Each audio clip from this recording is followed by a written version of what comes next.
अस्सलाम वालेकुम, welcome to my YouTube channel Tahmina village vlog. तो कैसे हैं आप? मैं उम्मीद करती हूँ कि मेरी यूट्यूब फैमिली ठीक होगी और अल्हम्दुलिल्लाह अल्लाह के फजल करम से हम भी ठीक हैं। तो ये देखें व्यूअर्स, आज जो है ना तीनों बच्चे मेरी छोटी सिस्टरें जो है ना साथ बैठी हुई हैं। तो दा को तो बड़ा शौक है वीडियो बनवाने का। तो ये ना कह रही थी अस्सलाम वालेकुम प्यारे व्यूअर्स। तो पता नहीं क्या बोल रही थी, इसे पूछ लेती हूँ। दा क्या बोल रही थी? प्यारे रह जाके भी तो फिर बोलो कह रही है प्यारे बाज। ये देखो मैं ना आज तैयारी करवा रही हूँ। तो आज नूर फातिमा की ना मैं मुकम्मल तैयारी करवाऊंगी।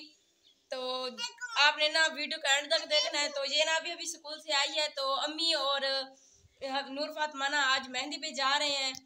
तो हमारे साथ रिश्तेदारों की ना मेहंदी है। तो मैं नहीं जा रही, लेकिन है तो दूर, तो मैं नहीं जा रही। और दुआ और हफ्सा भी घर हैं। तो अम्मी और नूर फातिमा सिर्फ जा रही है। तो आज मैं ना नूर फातिमा की मुकम्मल तैयारी कराऊंगी और इसके जो कपड़े मैंने सिलाई किए हैं वो भी आपसे शेयर करूंगी। तो आपने वीडियो का एंड तक देखना है और मेरे चैनल को भी ज़रूर सब्सक्राइब करना है। तो नूर फातिमा को पहले लेकर चलती हूँ, इसका अच्छी तरह से साबुन से मुंह धोती हूँ।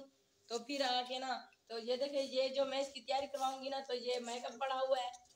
तो बस इतना सही है। तो इससे ना मैं नूर फातिमा की तैयारी करवाऊंगी।